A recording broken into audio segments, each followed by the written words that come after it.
আসসালামু আলাইকুম সম্মানিত দর্শক শ্রোতা। আপনারা জানেন বাংলাদেশের জামাত ইসলামী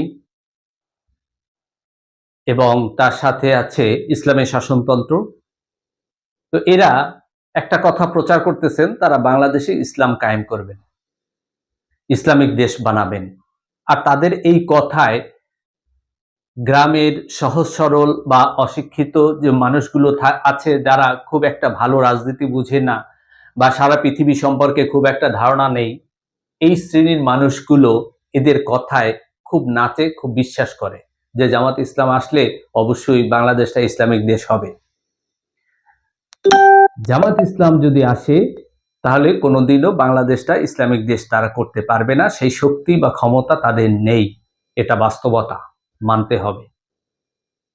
কারণ জামাত ইসলামের যে আদর্শিক গুরু, জামাত ইসলামের যে মেইন গুরু যারা, সে পাকিস্তান, যাদের স্বপ্নে বিভোর থাকে জামাত ইসলাম, যেখান থেকে তাদের জন্ম,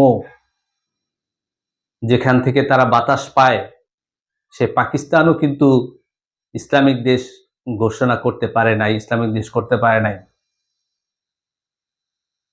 সে পাকিস্তানেও কিন্তু জামাত ইসলাম তৃতীয় চতুর্থ নম্বরে আছে, তারাও ক্ষমতায় যেতে পারে নাই। আবার দেখেন তুরস্ক,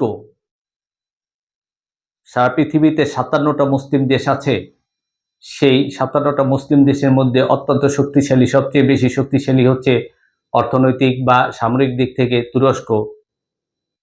কিন্তু সে তুরস্কও কিন্তু জনাব এরদোগান, তিনিও কিন্তু ইসলামিক দেশ ঘোষণা করে নাই।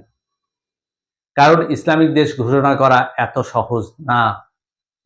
ইসলামিক দেশ ঘোষণা করলে সাথে সাথে যারা সারা পৃথিবীর রাজনীতি পরিচালনা করেন, যারা সারা পৃথিবীতে শক্তি প্রদর্শন করেন, তারা এসে সাথে সাথে ওই দেশটাকে গুঁড়িয়ে দিবে মাটির সাথে, তাতে কোনো সন্দেহ নেই।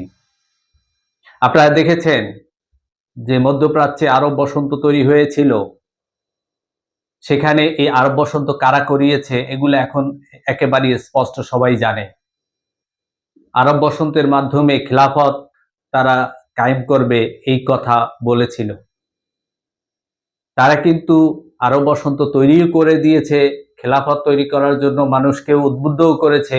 আবার তারাই চলে এসেছে, এসে সব কিছু ডিসমিস করে দিয়েছে, শেষ করে দিয়েছে।